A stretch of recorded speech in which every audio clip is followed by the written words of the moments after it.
Thank you, Senator Hess and Senator Barrasso. Well, thanks so much, Mr. Chairman, and I appreciate you taking the time to hold the hearing and involve so many of us. America is energy independent right now.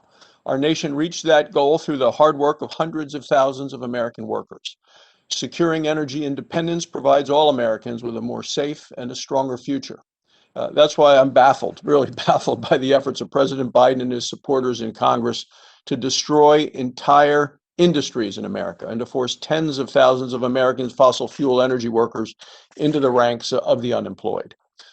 I continually hear the administration tell oil rig workers, coal miners, pipeline workers that they can simply get new jobs building solar panels. Shortly after President Biden took office, John Kerry said the Biden administration policies will give these workers, in his words, better choices.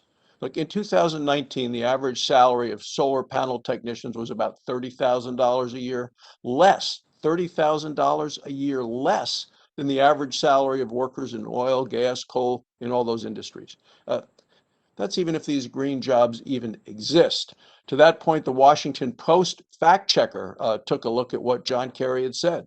They said Kerry and the administration was offering false hope with a misleading use of statistics. America needs all of the energy.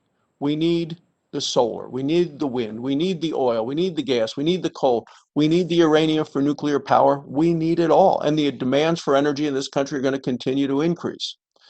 Choosing to use the tax code to intentionally destroy Americans' fossil fuel industry, to hurt our economy, to force more American workers to lose their jobs, and to strengthen the economic power of the government of China, Venezuela, Iran, and Russia is a path I will not go down. Today at the Energy Committee hearing, where the ranking member, Joe Manchin, and I were talking with those people that were there to testify, Senator Murkowski from Alaska said that right now, Russia is providing more energy to the United States than is Alaska. I mean, what's that going to make Americans feel if they hear that that's a result of the Biden administration?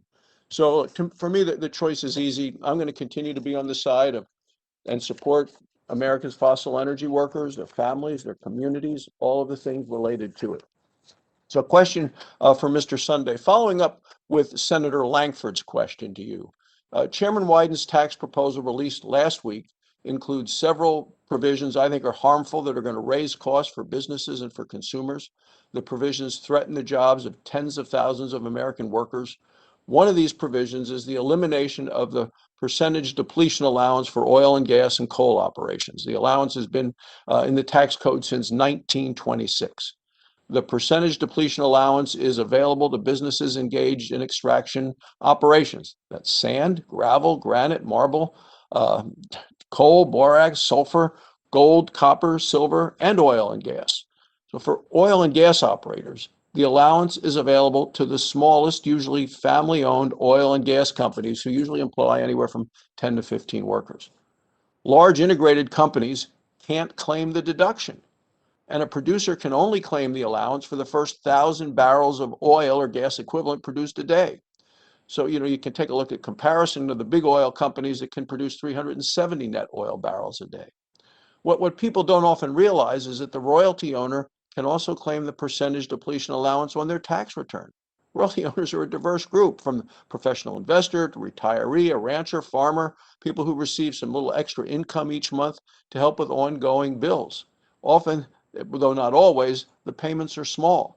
So I was talking to a royalty owner who mentioned his most recent oil royalty payment for production on land that he owned was about $120 for 2 months of royalties, period.